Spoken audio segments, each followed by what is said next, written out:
그들은 그녀를 과소평가하고 무시했으며 어리석다고 여겼다. 판사 앞에서 직접 법적 사기를 폭로하기 전까지는 그녀가 입을 열기도 전에 법정은 이미 그녀에게 불리하게 돌아가고 있었다. 리화가 앞으로 나섰다. 그녀의 옷은 너무 낡아 보였고 머리는 단정했지만 유행과는 거리가 멀었다. 하지만 그녀의 자세는 흔들림이 없었다. 그녀는 변호사가 아니었고 변호사라고 주장한 적도 없었다. 그녀는 단지 사람들을 재무제표의 숫자로만 여기는 기업이라는 거대한 기계에 할머니의 집을 빼앗기지 않겠다고 거부하는 한 여성이었다. 상하이시 인민법원의 천 판사는 안경 너머로 그녀를 쏘아보았다. 입꼬리가 살짝 경련했지만 그것은 조롱에 가까웠다. 그는 의자에 등을 기대고 앉아 작은 망치로 책상을 가볍게 두드렸다. 리화 씨, 본인을 변호하십니까? 질문에는 비웃음이 뚝뚝 떨어졌다. 리화는 그의 시선을 피하지 않았다. 네, 판사님. 방 반대쪽에서 킬킬거리는 웃음소리가 들려왔다.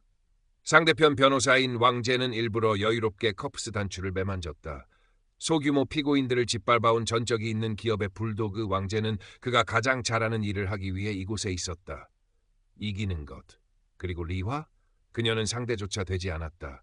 금방 끝날 겁니다. 왕재는 비서에게 나지막이 중얼거렸고 비서는 아는 듯 미소 지었다. 리화는 그 말을 들었다. 들으라고 한 말이었을 것이다. 그게 요점이었다. 하지만 그녀는 얼굴 표정을 바꾸지 않았다. 그녀는 전에도 무시당한 적이 있었다. 무시당하고 과소평가당하는 것이 어떤 기분인지 그녀는 알고 있었다. 그래서 그녀가 이곳에 있는 것이었다. 판사는 한숨을 쉬며 서류를 넘겼다. 이것은 재산 분쟁, 맞습니까? 압류 이의 신청? 리화는 고개를 끄덕였다. 네, 판사님. 저희 할머니 댁입니다. 전 판사는 그녀를 거의 쳐다보지도 않았다.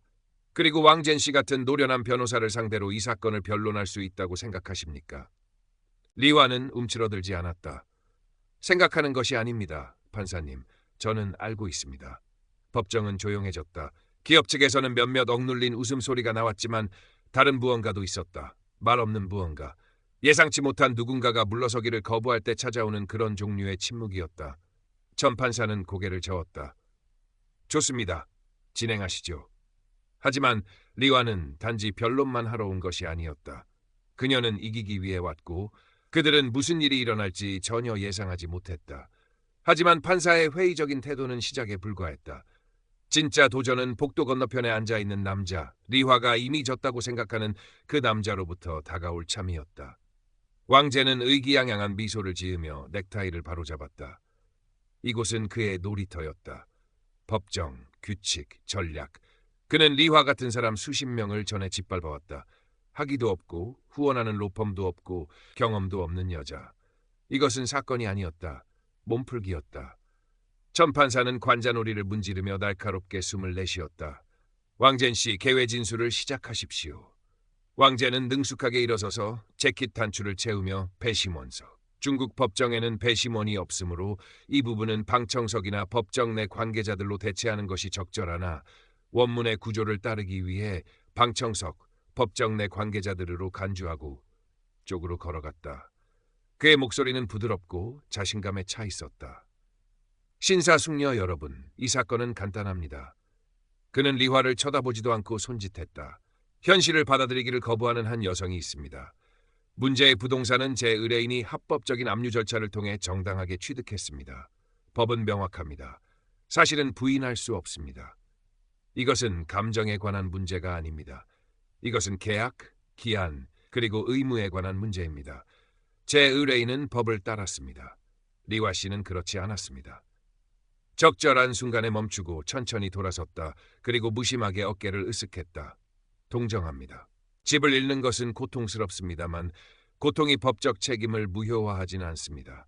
숫자는 거짓말하지 않습니다.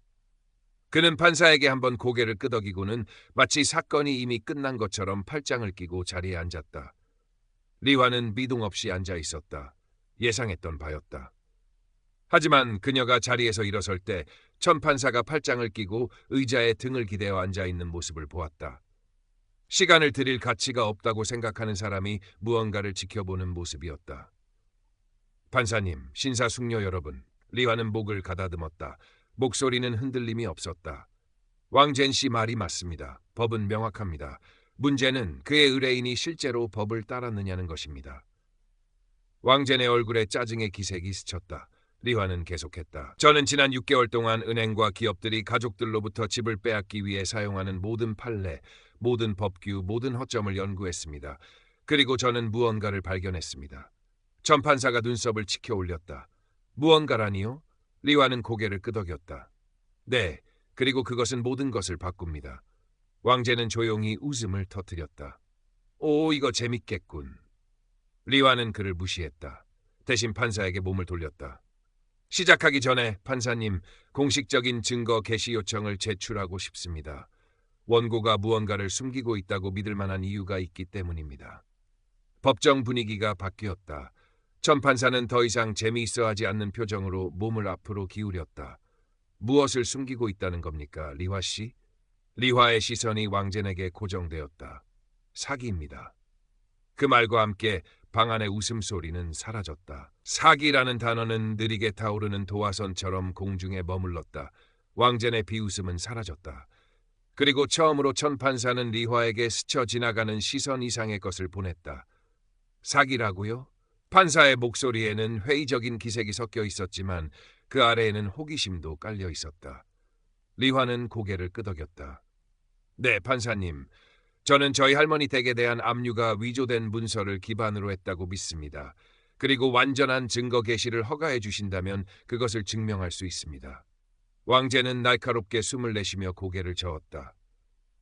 판사님, 이건 터무니없습니다. 피할 수 없는 결과를 지연시키기 위한 근거 없는 주장입니다. 부동산은 표준 압류 절차에 따라 압수되었습니다. 리화는 고개를 기울였다. 표준이요? 그녀는 한 걸음 앞으로 나섰다. 목소리는 흔들림이 없었다. 말해보세요, 왕젠 씨. 원본 대출 문서에 같은 사람의 서명이 2개 다르게 찍혀 있는데도 은행이 집을 압류하는 것이 얼마나 표준적입니까? 법정 안에서 웅성거림이 일었다. 방청석에서 몇몇 억눌린 속삭임이 터져나왔다. 왕젠의 턱이 굳어졌다. 무슨 소리 하는 겁니까? 리화는 폴더에서 원본 대출 계약서 2장을 꺼내들었다. 그녀는 집행관에게 걸어가 그것들을 판사에게 건넸다. 이것들은 같은 문서의 2개의 다른 사본입니다, 판사님. 하나는 처음 제출된 것이고 다른 하나는 나중에 수정된 것입니다. 서명을 보시면 일치하지 않는다는 것을 알 수 있습니다. 원부 전 판사는 몸을 기울여 서류들을 살폈다. 그의 미간에 주름이 잡혔다. 리화는 계속했다. 저는 전문가가 아닙니다만 저희 할머니 서명은 압니다. 그리고 그 2번째 서명은요? 그건 할머니 서명이 아닙니다. 판사는 페이지를 넘기며 훑어보았고 그의 표정은 무시에서 집중으로 바뀌었다. 그는 왕젠을 올려다보았다. 왕젠 씨, 이것에 대해 설명할 것이 있습니까? 왕젠은 목을 가다듬었다. 판사님, 이것은 문제를 혼란스럽게 하려는 시도입니다. 서명은 시간이 지나면서 변할 수 있습니다. 리화는 물러서지 않았다. 그럴 수도 있습니다. 하지만 그 2번째 서명은 원본이 제출된 지 불과 3달 후에 제출된 문서의 것입니다. 그리고 그것들을 나란히 비교해보시면 그녀는 판사의 손에 있는 서류를 가리켰다. 완전히 다르게 보일 뿐만 아니라 2번째 서명은 저희 할머니께서 뇌졸중으로 입원하신 다음 날 서명된 것입니다. 법정 안의 반응의 물결이 일었다. 방청객들조차 몸을 앞으로 기울였다. 전 판사는 다시 왕젠에게 몸을 돌렸다. 이제 그의 목소리는 더 단호해졌다. 왕젠 씨, 당신의 의뢰인은 원본 서명 문서를 보관하고 있습니까? 왕젠은 망설였다. 짧고 거의 눈에 띄지 않았지만 리화는 그것을 보았고 판사도 보았다. 저희는 그것들을 회수할 시간이 필요합니다, 판사님. 리화는 미소 지었다. 괜찮습니다. 기다리겠습니다. 방 안의 침묵은 이제 달랐다. 그것은 단순한 흥미가 아니었다. 의심이었다. 하지만 리화는 단지 그들의 이야기에 구멍을 뚫기 위해 온 것이 아니었다. 그녀는 그것을 조각조각 찢어내기 위해 왔고 이것은 시작에 불과했다. 전 판사는 코로 천천히 숨을 내쉬며 서류를 다시 넘겼다. 그의 눈은 일치하지 않는 서명들 사이를 오갔고 그의 손가락은 책상을 두드렸다. 리화의 무능함을 확신했던 판사는 이제 흥미를 보였다. 그러나 왕제는 이미 통제력을 되찾으려 애쓰고 있었다. 판사님, 이 문서들은 사건의 핵심을 바꾸지 않습니다. 피고는 지푸라기라도 잡으려 하며 피할 수 없는 결과를 지연시키려 하고 있습니다. 은행은 법적 절차를 따랐습니다. 그것이 중요합니다. 리화는 그의 말이 가라앉기를 기다렸다가 입을 열었다. 법적 절차를 따랐다고요? 그녀는 작게 숨을 내쉬며 고개를 저었다. 왕젠 씨, 당신의 의뢰인이 이 채권을 누구로부터 샀는지조차 알고 있습니까? 왕젠은 눈을 깜빡였다. 그게 무슨 상관입니까? 리화는 판사에게 몸을 돌렸다. 판사님, 이 대출은 현재 대출기관에 도달하기 전에 3번이나 팔렸습니다. 3번이나요? 하지만 양도 서류는요? 그녀는 잠시 멈추고 폴더에서 또 다른 서류를 꺼내 집행관에게 건넸다. 그것이 흥미로워지는 부분입니다. 전 판사는 서류를 받아 살폈다. 그의 턱이 굳어졌다. 리화는 계속했다. 대출이 손을 바꿀 때마다 그것은 이전 대출 기관에서 다음 대출 기관으로의 공식적인 양도, 즉 벤더스먼트가 동반되어야 했습니다. 하지만 자세히 보세요. 왕제는 자리에서 불편하게 움직였다. 천 판사의 눈썹이 찌푸려졌다. 마지막 양도에 서명이 없군. 리화는 고개를 끄덕였다. 정확합니다. 이는 마지막 회사가 저희 할머니 댁을 압류할 법적 권리가 없었다는 뜻입니다. 그리고 압류를 진행한 은행은요? 그들은 애초에 대출을 소유한 적이 없었습니다. 법정 안에 낮은 웅성거림이 일었다. 공기의 긴장감이 짙어졌다. 왕제는 몸을 앞으로 숙였다. 목소리가 더 조여졌다. 판사님, 이것은... 천 판사가 말을 잘랐다. 이것은 문제입니다. 리화는 천천히 숨을 내쉬었다. 그녀는 그들을 정확히 원하는 곳에 몰아넣었다. 그들은 그녀를 과소평가하고 비웃었지만 이제 그들은 더 이상 웃지 않았다. 하지만 사기를 폭로하는 것은 한 가지였다. 의도를 증명하는 것은 또 다른 문제였다. 그리고 그것이 리화가 그들에게 가장 강하게 타격을 가할 부분이었다. 왕젠의 얼굴에서 의기양양함이 사라졌다. 재판 시작 시 그에게서 흘러나오던 자신감의 균열이 가고 있었고 리화는 그것을 보았다. 이 사건을 형식적인 절차로 여겼던 남자가 이제 통제력을 되찾기 위해 허둥대고 있었다. 전 판사는 몸을 앞으로 기울이며 목소리를 날카롭게 했다. 왕젠 씨, 의뢰인이 이 대출이 적절한 배서 없이 양도된 이유에 대해 설명할 것이라고 생각해도 되겠습니까? 왕젠은 망설였다. 판사님, 제가 그 부분에 대해 진술하기 전에 의뢰인과 상의해야 할 것 같습니다. 리화는 고개를 기울였다. 판사님, 그게 바로 이 사건처럼 여러 압류 사건에서 법적으로 의심스러운 문서를 제출해온 그 의뢰인을 말씀하시는 겁니까? 왕제는 그녀에게 시선을 돌리며 쏘아붙였다. 그건 터무니없는 주장입니다. 리화는 눈도 깜빡이지 않았다. 그렇습니까? 저는 당신 의뢰인의 압류 기록을 조사하는 수고를 했습니다. 알고 보니 저희 할머니 댁이 정확히 이런 상황에서 취득된 유일한 집이 아니더군요. 또 다른 서류, 또 다른 증거가 판사에게 건네졌다. 전 판사는 서류를 훑어보며 표정이 어두워졌다. 그는 천천히 숨을 내쉬며 왕젠을 올려다보았다. 이 사건이 당신이 제시한 것처럼 그렇게 간단해 보이지 않는군요. 왕젠의 턱이 굳어졌지만 그가 말하기도 전에 리화가 치고 들어갔다. 판사님, 증인 한 명을 신청하고 싶습니다. 전 판사가 그녀를 보았다. 증인이요? 리화는 고개를 끄덕였다. 네, 제가 위조되었다고 믿는 두 번째 대출 서명에 공증을 한 사람입니다. 방청석에서 조용한 탄성이 새어나왔다. 이것은 더 이상 서류 누락에 관한 문제가 아니었다. 리화는 사건 전체를 뒤흔들 수 있는 누군가를 법정으로 데려올 참이었다. 왕제는 즉시 일어섰다. 판사님, 이건 매우 이례적입니다. 이 증인은 사전에 공개되지 않았습니다. 리화는 그에게 몸을 돌려 목소리를 고르게 했다. 그건 제가 어제야 겨우 그녀를 찾아냈기 때문입니다. 그리고 그녀가 제게 말해준 것은요. 그녀는 잠시 침묵을 두었다. 모든 것을 바꿉니다. 전 판사는 그녀를 잠시 살피더니 왕젠에게 몸을 돌렸다. 허가합니다. 왕젠은 굳어졌다. 그는 알았다. 이것은 더 이상 그가 원하는 대로 흘러가지 않았다. 하지만 리화의 가장 큰 움직임은 아직 남아있었다. 증인은 단순한 공증인이 아니었기 때문이다. 그녀는 사건을 완전히 폭로할 수 있는 유일한 사람이었다. 법정 뒤쪽 문이 삐걱거리며 열렸고 한 여성이 들어섰다. 공증인인 린다 마이어스는 긴장한 표정으로 증언대로 향했다. 그녀는 안경을 고쳐 쓰고 난간을 꽉 잡았다. 전 판사는 그녀에게 고개를 끄덕였다. 기록을 위해 성명과 직업을 말씀해 주십시오. 그녀는 목을 가다듬었다. 린다 마이어스입니다. 공인된 공증인입니다. 리와는 일어섰다. 목소리는 차분했지만 단호했다. 마이어스 씨, 저희 할머니 알마 켈러웨이의 두 번째 대출 수정에 공증을 하신 것을 기억하십니까? 린다는 망설이며 왕젠을 흘긋 보았다. 기억합니다. 리화는 고개를 끄덕였다. 그리고 할머니께서 서류에 서명하실 때 그 자리에 계셨습니까? 또 다른 망설임, 불편함의 기색이 그녀의 얼굴에 스쳤다.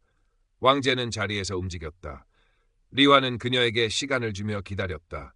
마침내 린다는 숨을 내쉬었다. 아니요, 그렇지 않았습니다. 법정 안에 탄성이 일었 전 판사의 시선이 날카로워졌다. 리화는 계속했다. 마이어스 씨, 다른 누군가가 할머니를 대신하여 서명하는 것을 목격하셨습니까? 그녀는 침을 꿀꺽 삼켰다. 목소리는 거의 속삭임에 가까웠다. 아니요. 리와는 더 가까이 다가섰다. 그렇다면 어떻게 서류에 공증이 되었습니까? 린다의 손이 약간 떨렸다. 은행 담당자에게서 서류를 받았습니다. 이미 서명이 되어 있다고 들었고 저는 그냥 도장을 찍기만 하면 된다고 했습니다. 방 안에 또 다른 충격파가 일었다. 그녀는 방금 적절한 확인 없이 서명의 공증이 되었음을 시인했고 이는 전체 압류 절차를 불법으로 만들었다. 왕제는 자리에서 벌떡 일어섰다. 이에 있습니다. 판사님, 이건 전문 증언입니다. 그녀는 합법성을 확인할 수 없습니다. 전 판사는 손을 들어 그의 말을 잘랐다. 기각합니다. 그의 목소리에는 인내심의 흔적이 사라졌다. 그는 린다에게 몸을 돌렸다. 마이어스 씨, 방금 하신 말씀의 법적 의미를 이해하십니까? 린다는 고개를 끄덕였다. 눈은 흐릿했다. 네, 판사님, 저 그때는 몰랐지만 그랬어야 했습니다. 왕제는 자리에 앉아 얼굴을 쓸어내렸다. 그는 끝났다는 것을 알았다. 리와는 다시 판사에게 몸을 돌렸다. 판사님, 이 증언, 위조된 서명, 그리고 누락된 대출량도 배설을 고려할 때 이 압류를 무효화할 것을 요청합니다. 저희 할머니 댁은 사기적인 수단으로 빼앗겼고 이제 증거가 당신 앞에 있습니다. 침묵. 전 판사는 천천히 숨을 내쉬며 작은 망치로 책상을 두드렸다. 그가 입을 열었을 때 목소리는 단호했다. 법원은 피고의 손을 들어줍니다. 압류는 무효입니다. 부동산은 즉시 반환되어야 합니다. 리와는 자신이 숨을 참고 있었다는 것을 깨닫고 숨을 내쉬었다. 무게감, 싸움, 끝없는 몇 달간의 연구, 그 모든 것이 이 순간으로 이어졌다. 그녀는 몸을 돌려 왕젠의 텅 빈 시선을 마주했다. 한때 그녀를 아무것도 아닌 존재로 치부했던 남자는 방금 법정 전체 앞에서 무너졌다. 하지만 리와는 더 이상 그에 대해 생각하지 않았다. 이것은 복수에 관한 것이 아니었다. 정의에 관한 것이었다. 할머니의 집은 빼앗기지 않을 것이다. 오늘 그리고 영원히. 하지만 여기서 얻은 교훈은 단순히 사건에서 이기는 것에 관한 것이 아니었다. 아무도 당신이 할 수 있다고 믿지 않을 때조차도 일어서는 것에 관한 것이었다. 리와는 법원 밖으로 걸어 나왔다. 늦은 오후의 햇살이 계단의 긴 그림자를 드리웠다. 그녀는 잠시 멈춰 서서 천천히 숨을 쉬었다. 공기가 다르게 느껴졌다. 가볍지도 자유롭지도 않았지만 진짜 같았다. 싸움이 마침내 끝났을 때 느껴지는 그런 종류의 진짜. 할머니의 집은 안전했다. 그것이 전부였다. 방청석에서 몇 사람이 그녀 뒤를 따라 나왔다. 목소리는 나지막했다. 어떤 이들은 사건에 대해 속삭였고 다른 이들은 그녀에 대해 속삭였다. 그녀는 단편적인 말들을 들었다. 전혀 예상 못했어. 그리고 저 여자는 변호사가 되어야 해. 하지만 리화는 인정을 받을 필요가 없었다. 그녀는 그런 적이 없었다. 그녀에게 필요했던 것은 정의였다. 그리고 오늘 그녀는 그것을 얻었다. 뒤에서 목소리가 들려왔다. 리화. 리화는 몸을 돌려 천판사가 법원 계단 꼭대기에 서 있는 것을 보았다. 손은 주머니에 넣고 있었다. 이전의 오만함은 사라지고 더 신중한 무언가로 대체되어 있었다. 법정에서 나를 놀라게 했소. 판사의 목소리는 따뜻하지 않았지만 차갑지도 않았다. 리화는 그의 시선을 마주했다. 판사님만 놀라신 건 아닐 겁니다. 전 판사는 잠시 그녀를 살피더니 작게 고개를 끄덕였다. 법학 공부를 생각해 본 적은 있어? 리와는 조용히 웃음을 터뜨렸다. 별로요. 전 판사는 잠시 동안 살짝 비웃었다. 다시 고려해 보는 게 좋을 거요. 사람들을 꼼짝 못하게 만드는 재능이 있더군. 그리고 그 말과 함께 그는 몸을 돌려 법원 안으로 사라졌다. 리화는 숨을 내쉬며 고개를 저었다. 법학 공부? 어쩌면 아닐 수도. 하지만 한 가지는 확실했다. 누가 다시 그녀의 것을 빼앗으려 한다면 그들은 싸울 준비가 되어 있어야 할 것이다. 권력은 돈과 지위를 가진 자에게만 속한 것이 아니라 물러서기를 거부하는 자에게 속하기 때문이다. 그리고 이 사건이 무언가를 증명했다면 그것은 바로 이것이었다. 과소평가받는 사람들은 항상 가장 많이 증명할 것을 가지고 있다. 그리고 기회가 주어졌을 때 그들은 단순히 이기는 것이 아니라 모든 것을 바꾼다. 새로운 이야기, 낡은 롱탕의 투사. 상하이의 전통 주거 형태 사이로 좁은 골목길이 뱀처럼 구불구불 이어졌다. 눅눅한 공기에는 오래된 벽돌과 하수구 냄새, 그리고 간간히 풍겨오는 저녁 식사 냄새가 뒤섞여 있었다. 저 멀리 휘황찬란한 고층 빌딩들이 숲을 이루고 있었지만 이곳은 시간이 멈춘 듯했다. 적어도 겉보기에는 그랬다. 거대한 개발회사의 철거 통지서가 로지 존슨 할머니의 낡은 나무 대문에 붙기 전까지는. 리화는 통지서를 떼어내 손에 쥐었다. 종이는 차갑고 딱딱했으며 인쇄된 글자는 그녀의 눈앞에서 춤을 추는 듯했다. 터무니없는 채무 불이행 주장과 함께 집을 압류하겠다는 내용이었다. 20대 후반의 그녀는 낡은 작업복 차림으로 서 있었다. 길고 고된 하루의 노동이 그녀의 어깨를 약간 굽게 만들었지만 그녀의 어두운 피부 아래 단단한 근육은 그녀가 약하지 않음을 말해주고 있었다. 그녀의 크고 깊은 눈은 피로와 슬픔을 담고 있었지만 지금은 분노의 불꽃이 일렁이고 있었다. 할머니, 그녀는 나지막이 중얼거렸다. 집안에서 기침 소리가 들려왔다. 로즈 할머니는 연로하고 몸이 편찮으셨다. 이 집은 할머니의 전부였고 이제 그녀의 유일한 가족인 리화의 전부였다. 며칠 후 리화는 상하이시 인민법원 건물 앞에 섰다. 거대한 유리와 강철로 이루어진 건물은 그녀를 압도하는 듯했다. 그녀의 옷은 깨끗했지만 유행에 뒤떨어져 있었고 낡은 운동화는 법원의 대리석 바닥에 어울리지 않았다. 사람들은 그녀를 스쳐 지나가며 흘긋거렸다. 어떤 시선에는 호기심이, 어떤 시선엔 경멸이 담겨 있었다.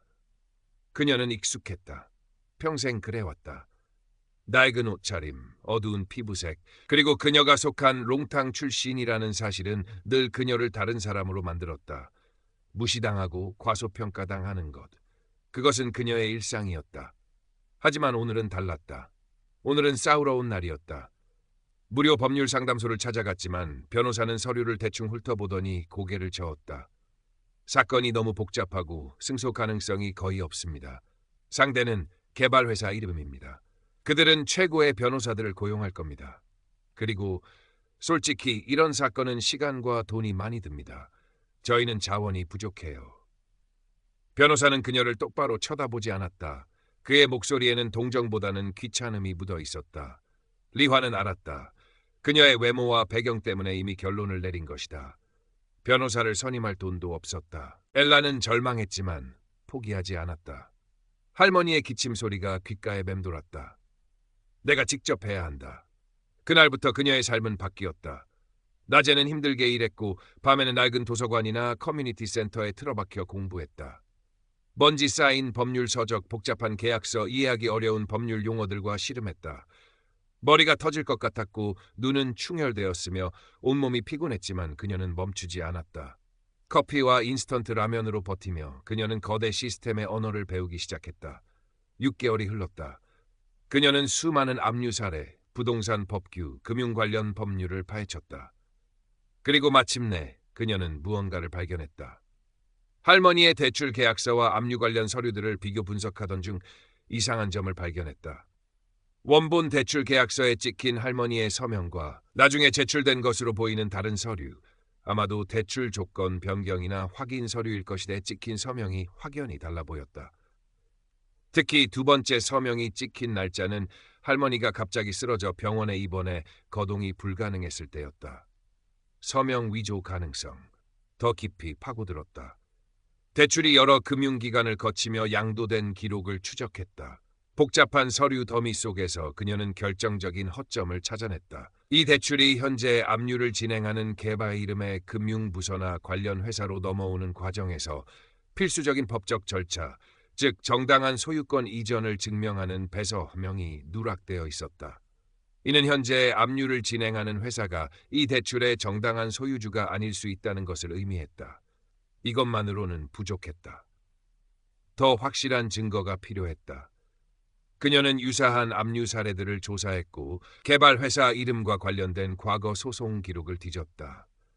그리고 우연히 이 회사에서 일했던 전 직원 장웨이라는 사람에 대한 정보를 얻었다. 그는 회사의 부당한 관행에 대해 알고 있을 가능성이 있었다. 장웨이를 찾아내는 것은 쉽지 않았다. 그는 회사를 그만두고 조용히 살고 있었다. 리와는 그의 집 앞에서 며칠을 기다렸고 마침내 그를 만날 수 있었다. 처음에는 경계하고 두려워하던 장웨이는 리와가 들려주는 할머니 이야기와 롱탕 사람들의 고통, 그리고 그녀가 6개월간 스스로 법을 공부해온 이야기를 듣고 마음이 움직였다. 그는 회사가 이익을 위해 얼마나 많은 부당한 일들을 저질렀는지 알고 있었고 죄책감을 느끼고 있었다. 위험을 무릅쓰고 진실을 밝히기로 결심한 그의 용기는 리화에게 큰 힘이 되었다. 장웨이는 은행이 조직적으로 서류를 조작하거나 부실하게 처리했으며 특히 롱탕과 같은 재개발 대상 지역의 주민들을 대상으로 이러한 약탈적 관행을 빈번하게 저질렀음을 증언할 수 있었다. 그리고 마침내 법정의 날이 밝았다. 리와는 심호흡을 하고 상하이시 인민법원 12호 법정 문을 열고 들어섰다. 안은 엄숙하고 차가운 공기로 가득했다. 높은 천장, 짙은 색가구, 그리고 권위적인 분위기. 그녀는 피고인석에 앉았다. 옆에는 마르긴 했지만 단단한 의지가 느껴지는 할머니 로즈가 앉아 있었다. 원고 측 변호사인 왕제는 이미 자리에 앉아 있었다. 그는 값비싼 맞춤 정장을 입고 머리카락 한 올 흐트러짐 없이 완벽하게 정돈되어 있었다. 그의 얼굴에는 노골적인 경멸과 오만함이 서려 있었다. 그는 리화를 쳐다보지도 않고 비서와 나지막이 웃고 있었다. 그의 비서는 리화의 낡은 옷차림을 보고 콧방귀를 뀌었다. 천 판사가 들어와 자리에 앉았다. 그는 얼굴에 특별한 표정 없이 리화와 왕젠을 번갈아 보았다. 그의 시선은 차가웠고 리화는 그에게서도 미묘한 편견을 느꼈다. 또 다른 골치 아픈 사건이군. 게다가 저런 차림의 여자라니. 그의 생각이 읽히는 듯했다. 왕젠이 개회 진술을 위해 일어섰다. 그의 목소리는 확성기를 통해 법정 전체에 울려 퍼졌다. 부드럽고 자신감에 차 있었다. 판사님, 신사숙녀 여러분, 이 사건은 간단합니다. 피고는 정당한 채무를 이행하지 않았고 저희 의뢰인은 합법적인 절차에 따라 그 부동산에 대한 권리를 행사하는 것입니다. 피고는 현실을 부정하며 무의미한 시간을 낭비하고 있습니다. 그는 리화를 향해 손짓했지만 여전히 그녀를 똑바로 쳐다보지 않았다. 마치 그녀가 투명 인간인 것처럼. 법은 명확합니다. 계약은 계약입니다. 감정적인 호소는 이곳에서 통하지 않습니다. 그는 의기양양하게 자리에 앉았다. 리화는 일어섰다. 다리가 약간 후들거렸지만 그녀는 숨을 고르고 목소리를 가다듬었다. 판사님, 신사숙녀 여러분. 그녀의 목소리는 작았지만 법정의 침묵 속에서 또렷하게 들렸다. 왕젠 변호사님 말씀대로 법은 명확합니다. 하지만 문제는 원고 측이 과연 그 법을 따랐느냐는 것입니다. 왕젠의 얼굴에서 미소가 사라졌다. 리화는 계속했다. 저는 지난 6개월 동안 이 사건과 관련된 모든 서류를 파헤쳤습니다. 그리고 원고 측이 숨기고 있는 진실을 발견했습니다. 이 압류는 불법적인 사기를 기반으로 하고 있습니다. 왕젠이 벌떡 일어섰다. 이에 있습니다. 판사님, 근거 없는 명예훼손입니다. 전 판사는 손을 들어 그를 제지했다. 그의 눈빛에 약간의 호기심이 떠올랐다. 사기라니요, 리화 씨? 구체적으로 무엇을 말하는 겁니까? 리화는 왕젠을 똑바로 쳐다보았다. 그의 오만한 눈빛이 흔들리는 것을 보았다. 첫 번째 증거는 서명 위조입니다. 그녀는 폴더에서 서류 2장을 꺼냈다. 이것은 저희 할머니의 원본 대출 계약서와 나중에 제출된 수정 서류입니다. 보시다시피 두 서명이 확연히 다릅니다. 그녀는 집행관에게 서류를 건넸다. 천 판사는 서류를 받아들고 자세히 살폈다. 그의 미간에 주름이 깊어졌다. 리화는 계속했다. 저희 할머니는 글씨체가 일관적인 분이십니다. 그리고 더 중요한 것은 두 번째 서명이 찍힌 날짜입니다. 그날은 할머니께서 뇌졸중으로 쓰러져 병원에 입원하신 다음 날입니다. 의식이 거의 없으셨고 스스로 서명하는 것은 불가능했습니다. 이 서명은 위조된 것입니다. 법정 안에 웅성거림이 커졌다. 왕제는 안절부절 못하며 변명했다. 서명은 시간이 지나면서 변할 수 있습니다. 게다가 병원 기록만으로는 서명이 불가능했음을 증명할 수 없습니다. 리와는 침착하게 반박했다. 네, 서명이 변할 수 있습니다. 하지만 완전히 다른 사람의 글씨체처럼 변하지는 않습니다. 그리고 할머니의 병원 기록은 당시 상태를 명확히 보여줍니다. 이 서명은 할머니께서 직접 하신 것이 아닙니다. 전 판사는 서류를 내려놓고 왕젠을 날카롭게 쳐다보았다. 왕젠 씨, 이 서명에 대해 설명해 보시오. 왕젠은 당황한 기색을 감추지 못했다. 저희는 이 서류가 합법적으로 처리되었다고 알고 있습니다. 아마도 가족 중 다른 사람이 대리 서명했을 수도. 대리 서명이었다면 위조가 아니라고 주장하시겠습니까? 리화가 치고 들어왔다. 하지만 이 서류는 공증까지 되어 있습니다. 대리 서명에 공증을 하려면 적법한 절차와 위임장이 필요합니다. 그런 서류는 어디에도 없습니다. 왕제는 입을 다물었다. 천 판사는 고개를 끄덕이며 다음 증거를 기다렸다. 리화는 두 번째 증거를 제시했다. 대출 양도 기록 서류였다. 이 대출은 최초 은행 이름에서 시작되어 중간 회사 이름을 거쳐 현재 원고인 개발회사 이름의 금융부서로 3번 양도되었습니다. 하지만 마지막 양도 서류를 보십시오. 그녀는 서류를 건넸다. 필수적인 배서 서명이 누락되어 있습니다. 이는 개발회사 이름이 이 대출의 정당한 소유권을 확보하지 못했다는 뜻입니다. 즉, 법적으로 이 집을 압류할 권리가 없습니다. 법정은 충격에 휩싸였다. 왕제는 얼굴이 하얗게 질렸다. 천 판사의 눈빛이 더욱 날카로워졌다. 왕젠 씨, 이 배서 누락은 무엇을 의미하는지 알고 있습니까? 왕제는 목을 가다듬었다. 사소한 행정착오일 수 있습니다. 소유권 자체에는 문제가 없습니다. 행정착오가 3번의 양도 중 마지막에만 발생했다고요? 리화가 날카롭게 되물었다. 그리고 이 대출이 정당한 소유권 없이 압류 절차에 들어갔다는 것은 단순히 착오가 아니라 의도적인 부실 처리일 가능성이 높습니다. 왜냐하면 개발회사 이름은 롱탕 지역의 부동산을 빠르게 확보하기 위해 이런 편법을 사용해왔기 때문입니다. 그녀는 추가 서류를 제시했다. 개발회사 이름이 롱탕 지역에서 진행한 다른 압류 및 매입 사례들이었다. 판사님, 저희 할머니 댁만이 아닙니다. 이 회사는 유사한 방식으로 여러 롱탕 주민들의 집을 헐값에 사들이거나 압류했습니다. 서명 조작, 서류 누락, 부당한 계약 변경 등 다양한 수법을 사용했습니다. 이것은 우연이 아니라 조직적인 약탈입니다. 법정은 술렁거렸다. 방청석에 앉아있던 롱탕 주민들 사이에서 나지막한 탄식과 분노의 목소리가 터져나왔다. 천 판사의 표정은 심각해졌다. 그는 왕젠을 노려보았다. 왕젠 씨, 이 주장들에 대해 어떻게 생각합니까? 왕젠은 땀을 흘리기 시작했다. 판사님, 이것은 관련 없는 주장이며 관련이 있습니다. 리화가 목소리를 높였다. 이것은 원고 측이 저희 할머니 댁을 압류한 행위가 단순히 채무 불이행에 따른 것이 아니라 조직적인 부당 행위의 일부임을 보여주는 명백한 증거입니다. 천 판사는 잠시 침묵했다. 그리고는 결정을 내렸다. 왕젠 씨, 이 사건은 당신이 제시한 것처럼 간단하지 않군요. 리화 씨의 주장은 심각하며 증거는 상당한 의문을 제기합니다. 그는 리화를 보았다. 리화 씨, 혹시 이 주장을 뒷받침할 다른 증거나 증인이 있습니까? 리화는 심호흡을 했다. 이제 마지막이자 가장 강력한 카드를 꺼낼 시간이었다. 네, 판사님, 이 모든 부정행위를 직접 목격하고 가담했던 증인이 있습니다. 리화는 단호하게 말했다. 원고인 개발회사 이름의 전 직원 장웨이 씨입니다. 왕제는 자리에서 벌떡 일어섰다. 이에 있습니다. 판사님, 이 증인은 사전에 고지되지 않았습니다. 부적절합니다. 리화는 왕젠을 똑바로 쳐다보며 말했다. 그가 증언하기로 결심한 것은 불과 어제입니다. 그리고 그의 증언은 이 사건의 핵심을 뒤흔들 것입니다. 전 판사는 잠시 망설였다. 사전 고지 없는 증인 신청은 이례적이었다. 하지만 리화가 제시한 증거들이 너무나 강력했고 사건의 심각성을 고려할 때 진실을 밝히는 것이 우선이라고 판단했다. 그는 왕젠의 이의를 기각했다. 허가합니다. 장웨이 씨를 증인으로 신청하십시오. 왕제는 절망적인 표정으로 자리에 주저앉았다. 그는 끝났다는 것을 알았다. 법정 뒤쪽 문이 다시 열리고 장웨이가 들어섰다.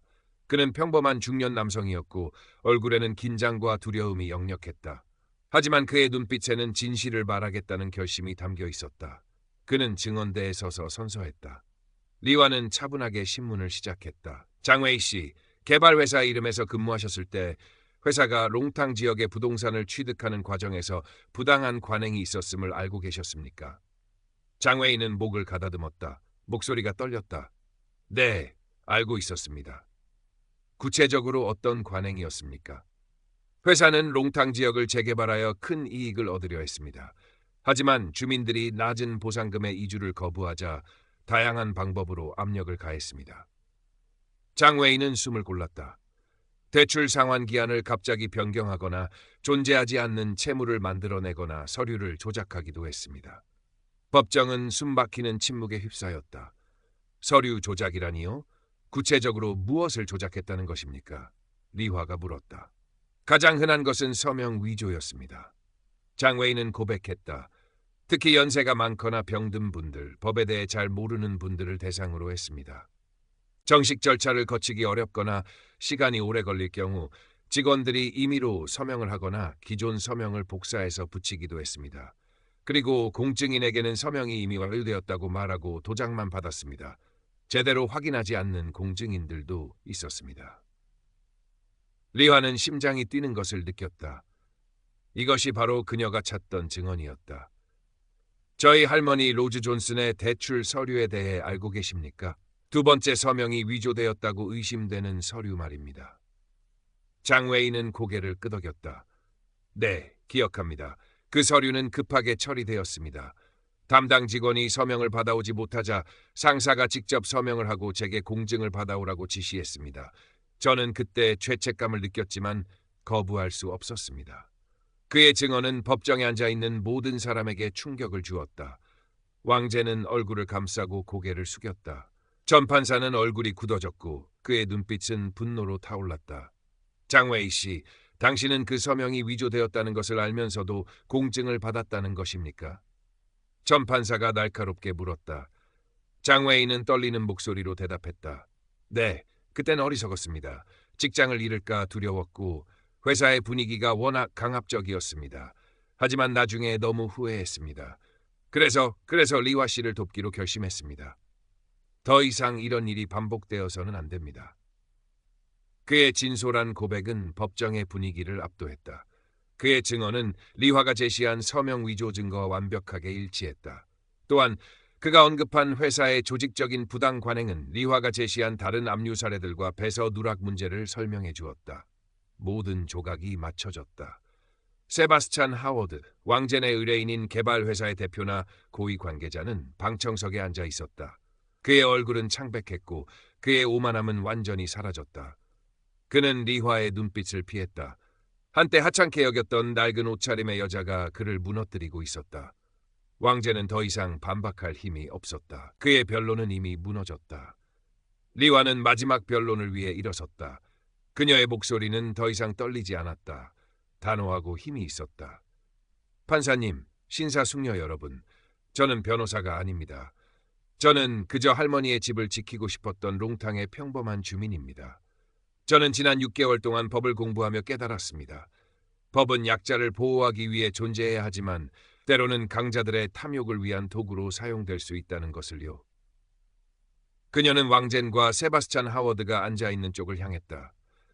그들은 저희 할머니의 서명을 위조하고 서류를 조작하고 법적 절차를 무시했습니다. 왜냐하면 저희를 약하고 무지하다고 생각했기 때문입니다.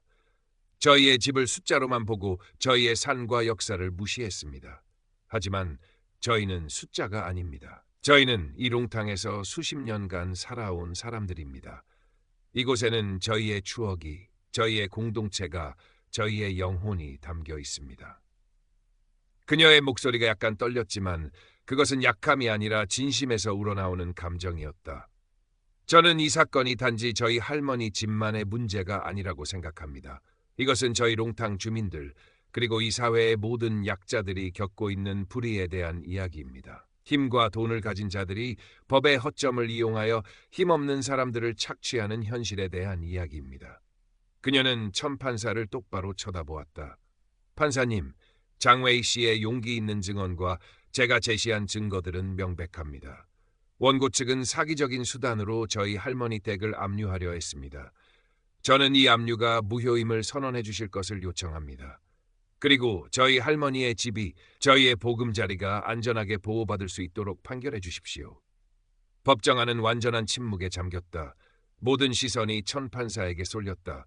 그의 얼굴은 진지했고 그의 눈빛은 리화에게서 왕젠 그리고 제시된 증거들 사이를 오갔다. 그는 잠시 동안 망설이는 듯 보였다. 시스템의 일부로서 그는 법의 엄격함을 따라야 했다. 그러나 동시에 그의 양심은 눈앞에 드러난 명백한 부정을 외면할 수 없었다. 그는 천천히 숨을 내쉬고 작은 망치를 집어들었. 망치 소리가 법정 전체에 울려 퍼졌다. 법원은 증거와 증언을 면밀히 검토한 결과 천 판사의 목소리는 단호하고 분명했다. 원고인 개발회사 이름이 피고 로즈 존슨의 부동산에 대한 압류 절차에서 서명 위조, 부적절한 대출 양도 등 명백한 사기 행위를 저질렀음을 인정합니다. 이러한 불법적인 수단으로 이루어진 압류는 무효입니다. 그는 망치로 책상을 세게 한 번 더 두드렸다. 따라서 법원은 피고 리화의 주장을 받아들여 이 압류를 무효화하고 로즈 존슨의 부동산을 즉시 피고에게 반환할 것을 명령합니다. 법정 안에서 억눌렸던 숨소리가 터져나왔다. 방청석에 앉아있던 롱탕 주민들 사이에서 환호성이 터져나왔고 몇몇은 눈물을 흘렸다. 리화는 다리에 힘이 풀리는 것을 느끼며 자리에 주저앉았다. 눈물이 뺨을 타고 흘러내렸다. 안도감, 감격, 그리고 정의가 실현되었을 때의 뜨거운 카타르시스. 6개월간의 고독한 싸움이 수많은 밤샘과 좌절이 이 순간을 위해 존재했다. 왕제는 얼굴을 감싸고 고개를 숙였다. 세바스찬 하워드는 분노와 절망이 뒤섞인 표정으로 리화를 노려보았다. 하지만 리화는 더 이상 그들을 신경 쓰지 않았다. 그녀는 할머니의 손을 잡았다. 할머니는 눈물을 흘리며 리화의 손을 꼭 쥐었다. 법정을 나서는 길, 롱탕 주민들이 그녀에게 다가와 손을 잡고 어깨를 두드렸다. 리화, 네가 해냈구나. 고맙다. 그들의 얼굴에는 희망이 피어 있었다. 그녀의 작은 승리가 그들에게는 큰 희망이 된 것이다.